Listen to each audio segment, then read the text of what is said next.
शाहपुर शहर के रहने वाले मोहम्मद आसिफ कुछ महीने पहले यादगीर रोड पर एक दर्दनाक हादसे का शिकार हो गए थे। उनके माता पिता ने अपने बेटे को बचाने के लिए हर संभव कोशिश की। अब तक 13 लाख रुपए खर्च कर चुके हैं, लेकिन इलाज अभी खत्म नहीं हुआ। आगे के इलाज के लिए भी पैसों की सख्त जरूरत है।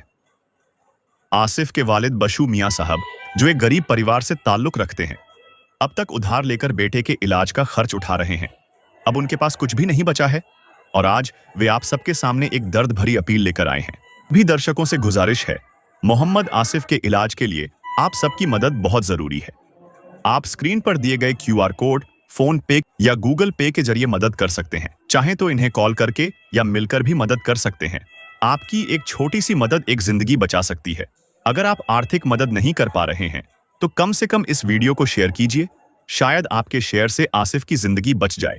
तो मेरे बेटे का एक्सीडेंट होना बहुत मजबूर है, आदमी भी मजबूर है। मैं बहुत 12-13 लाख रुपए डाली है, अभी आगे बताने पैसा नहीं है। अब मेरे को 2 जने खाली 2 जने मिला के मेरे को साथ दे रहे हैं। आप लोग मदद करें तो बहुत अच्छा होता। मैं तो बहुत मजबूर हूँ, लोगों माँ हूँ। मैं मेरे बेटे को बचाने की कोशिश कर, आपकी दुआ है। लोगों मेरे को तो आगे बोले नहीं आता। देखो साहब,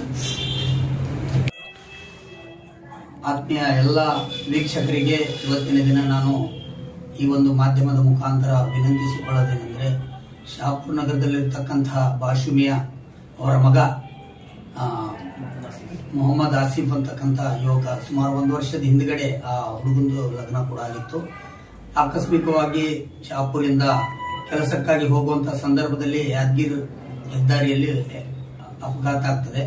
2 ವೀಲರ್ ಮುಖಾಂತರ ಹೋಗುವಂತ ಸಂದರ್ಭದಲ್ಲಿ ಅಪಘಾತ ಆಗಿ ಬಹಳ ಸೀರಿಯಸ್ ಆಗಿ ಗಾಯ ಆಗಿ ಆ ಒಂದು ಹುಡುಗನಿಗೆ ರಾಯಚೂರು ಆಸ್ಪತ್ರೆಗೆ ಮುಂದಿನ ಚಿಕಿತ್ಸೆಗೆ ಅಲ್ಲಿಂದ ರವಾನೆ ಮಾಡ್ತಾರೆ.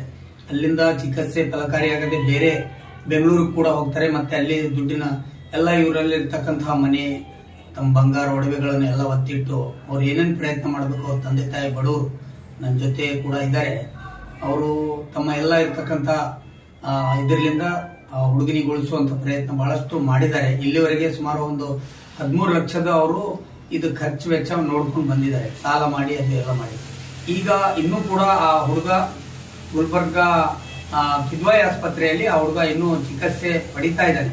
ಈ ಮುಂದಿನ ಚಿಕಿತ್ಸೆಗಾಗಿ ಆ ಹುಡುಗನ ಭವಿಷ್ಯಕ್ಕಾಗಿ ಇವರಿಗೆ ಸಾಲ ಆಗಿದ್ದಕ್ಕೋಸ್ಕರ ನಾನು ಎಲ್ಲಾ ವೀಕ್ಷಕರಲ್ಲಿ ವಿನಂತಿ ಮಾಡ್ಕೊಳ್ತೀನಿ. ನಾವು ಬಹಳಷ್ಟು ಸಂದರ್ಭದಲ್ಲಿ ಮಾಧ್ಯಮದಲ್ಲಿ ಸಾಮಾಜಿಕ ಜಾಲತಾಣಗಳಲ್ಲಿ ನಾವು ಬಂದು ವಿನಂತಿ ಕೂಡ ಮಾಡ್ತೀವಿ.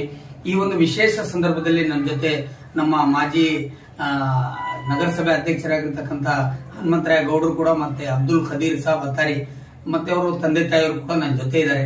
ತಾವೆಲ್ಲರೂ ಕೂಡ ಶಾಹಪುರ್ ಇರ್ತಕ್ಕಂಥ ಎಲ್ಲರೂ ಕೂಡ ಈ ಒಂದು ಫ್ಯಾಮಿಲಿಗೆ ನೋಡಿರ್ಬೋದು. ಯಾಕಂದ್ರೆ ಶಾಹಪುರ್ ಜಾಲ್ಗಾರೋಣಿಯಲ್ಲಿ ಇರ್ತಾರೆ ಇವರು. ಬಹಳ ಅತಿ ಬಡವರು ಇರ್ತಕ್ಕಂಥ ಫ್ಯಾಮಿಲಿ. ಅದಕ್ಕೋಸ್ಕರ ನಾನು ಎಲ್ಲಾ ಜನತೆಯಲ್ಲಿ ತಾವೆಲ್ಲರೂ ಕೂಡ ತಮಗೆ ಕೊಟ್ಟಿರ್ತಕ್ಕಂಥ ದೇವರು ಕೊಟ್ಟಿರ್ತಕ್ಕಂಥದ್ರಲ್ಲಿ ಏನಾದರೂ ಸಹಾಯ ಮಾಡಿ, ಈ ಒಂದು ಸ್ಕ್ರೀನ್ ಅಲ್ಲಿ ಅವ್ರದ್ದು QR ಕೋಡ್ ಇದು ಕೂಡ ಹಾಕಿದ್ದಿದೆ, UPF, ಅದಕ್ಕೆ ತಾವು ಸ್ಕ್ಯಾನ್ ಮಾಡಿ ಆ ಫ್ಯಾಮಿಲಿಗೆ ಹೆಲ್ಪ್ ಮಾಡ್ಬೇಕಂತ ಹೇಳಿ ನಾ ಮಾಧ್ಯಮದ ಮುಖಾಂತರ ಎಲ್ಲ ನನ್ನ ಸಹೋದರರಿಗೆ ನಾವು ವಿನಂತಿ ಮಾಡ್ಕೊಳ್ತೀನಿ. ತಾವೆಲ್ಲರೂ ಕೂಡ ಇವರು ಫ್ಯಾಮಿಲಿಗೆ ಹೆಲ್ಪ್ ಮಾಡ್ಬೇಕಂತ ಹೇಳಿ ನಾನು ವಿನಂತಿ ಮಾಡ್ತೀನಿ. ಜೈ ಹಿಂದ್, ಜೈ ಕರ್ನಾಟಕ.